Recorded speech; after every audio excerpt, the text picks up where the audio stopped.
Welcome back to the channel. We are heading out right now to look at to do some work on a 2013 Acura RDX.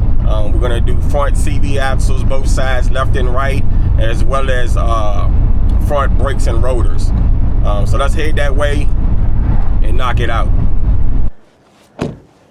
Get in here and jack this bad boy up. Get my jack in the right spot so I can get my jack stand under it.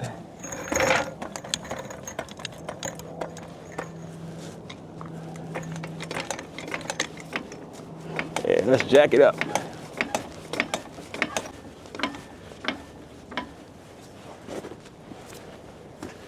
All right, let's slide my jack stand under here. I think I'm gonna let it rest about right there.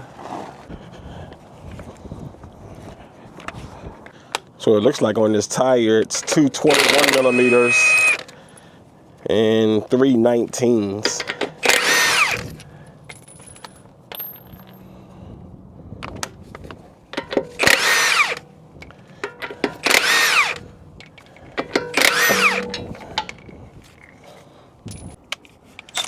Yeah, these 14s out of here.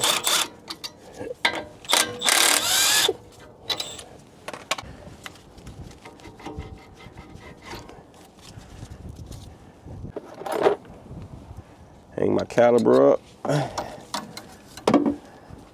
So those were 14 millimeters to take the caliper off. Now removing the caliper bracket, it is a 19 millimeter. So let me go grab my 19. All right, I got my 19 along with my 1/2 inch ratchet. And let's break these free first.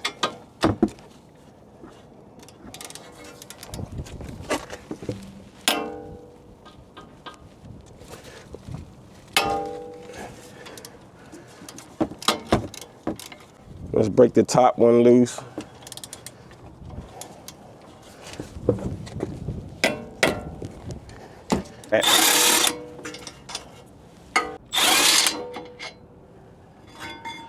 We got our caliper bracket off, and what I like to do is take the caliper bracket bolts and just put them back in there. Especially if you're working outside, you're a mobile mechanic, you don't want these rolling all over the place. Just stick them back in there. And that way, this whole unit will be together. Get my rotor off here.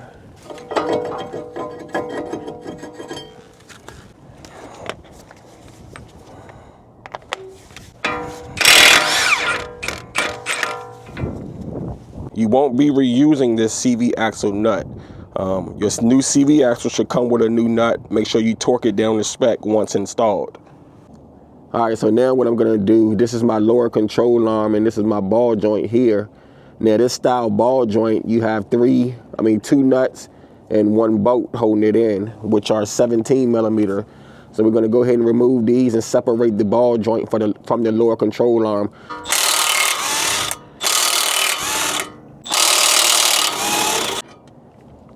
So now that we got our lower ball joint free, we should come down. We got to come down here and push on our lower control arm and free it from the ball joint. We're gonna slide our axle out as much as we can.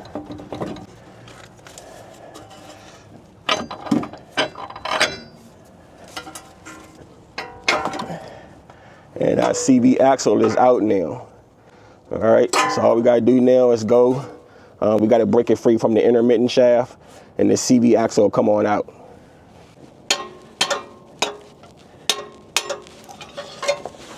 I think it broke free. Let me take it off my bungee here and see if we can pull it on out.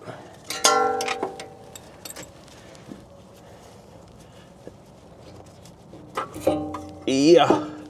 Also, what I did have to do is remove the lower engine splash shield or lower engine cover to gain access to my to get my axle off. But definitely you want to move this out the way. I think it's more in the way on the driver's side. You might can get away with leaving it on the passenger side, but definitely on the driver's side, this lower engine shield will have to be removed. It just has a whole bunch of clips in it like these.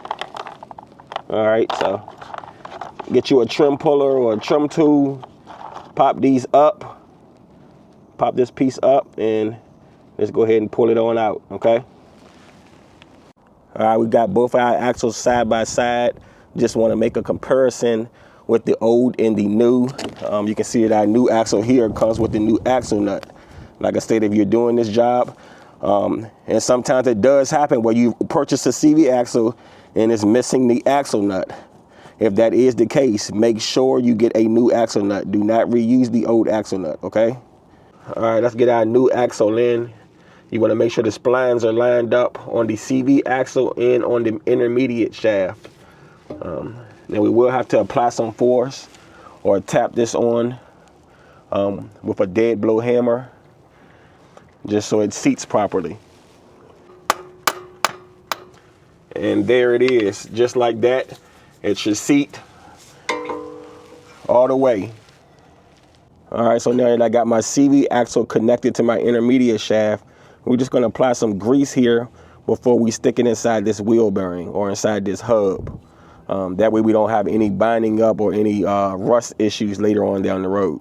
Okay, if we need to remove this CV axle, let's say just to replace this wheel hub or wheel bearing, wanting to slide out nice and easy without having to put any major force on it.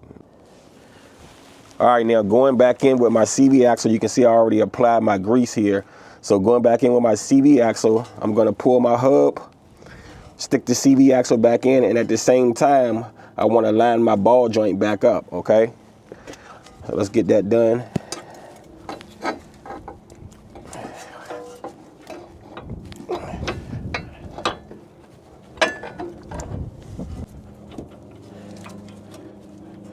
I wanna make sure that axle slides in there nice and smooth. And it should fall in place like that so you can put your bolts back on. What I do is just hand start these.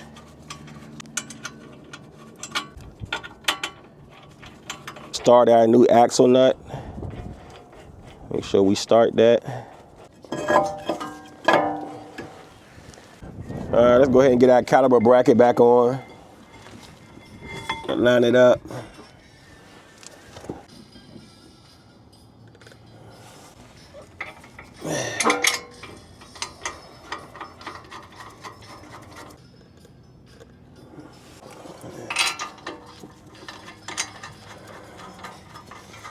We're gonna torque these down to 101 foot-pounds. 101 foot-pounds.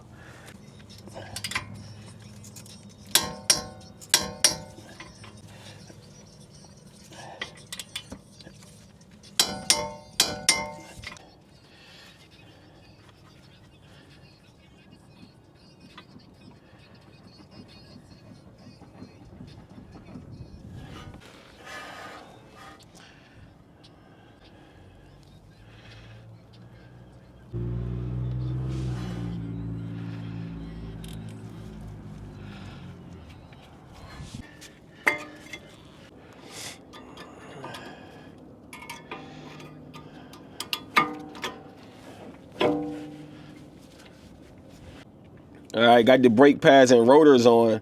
Now, what I did notice taking the old brake pads and rotors off, it didn't have these spreaders on it. So these brake pads only came with 2 of these. So I think what I'm gonna do is go ahead and put one on each side. And what these do, if you don't know, is they stick in these holes up here on the brake pads on each side. There's normally one for the top and one for the bottom. But like I said, this kit only came with 2. So kind of got to make a decision on if I want to put it on the top or on the bottom. But what they do is they separate the brake pads from the rotor. So these are a good option to have. If your vehicle has the option, go ahead and install them. Like I said, I normally like to put one at the top, one at the bottom, and usually 2 on each side. But I'm going to go ahead and at least put 1 on. That way I can pull these brake pads off of the rotor.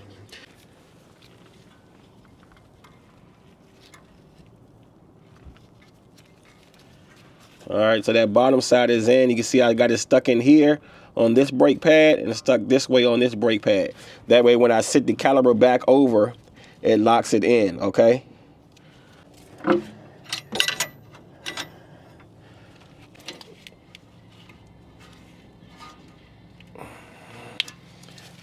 Just like that.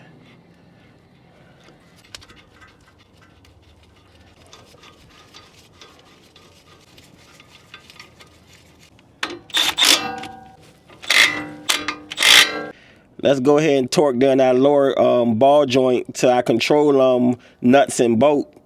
And it's 37 foot-pounds.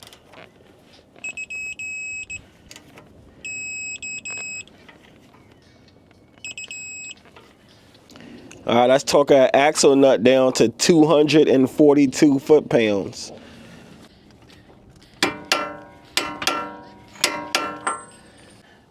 All right, let's go ahead and punch it here. Put an indent here so they'll lock the axle nut.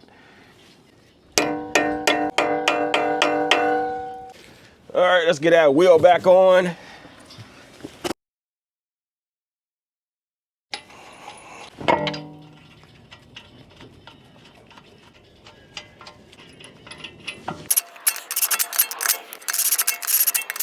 All right, we're going to torque our lug nuts down to 80 foot-pounds.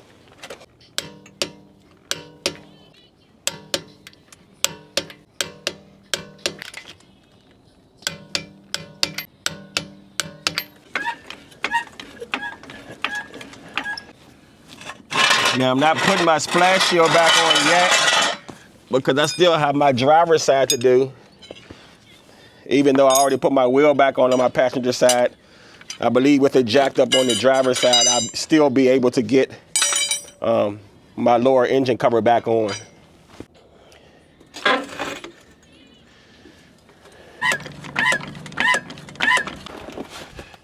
All right, because this one goes directly into the transmission, if you don't have it lifted up high enough on one side, which is the driver's side, you will lose some fluid out of the transmission. So I got it jacked up pretty high on the driver's side. Let's pop this CV axle out, see if any fluid comes out. All right, looks like it broke free there. Let's see if I can. Oh yeah.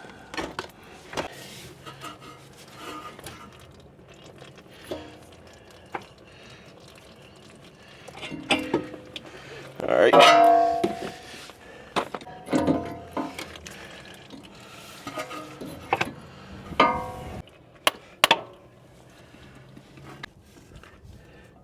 Now I went ahead and slid my new axle in after pulling out my old axle.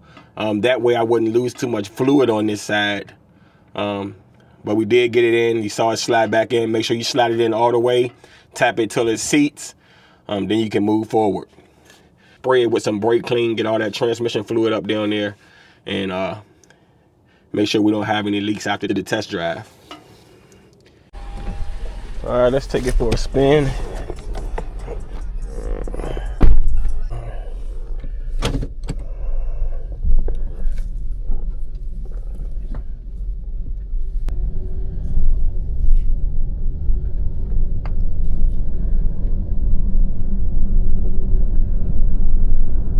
Everything feels nice and smooth. Driver seatbelt. Brakes feel good.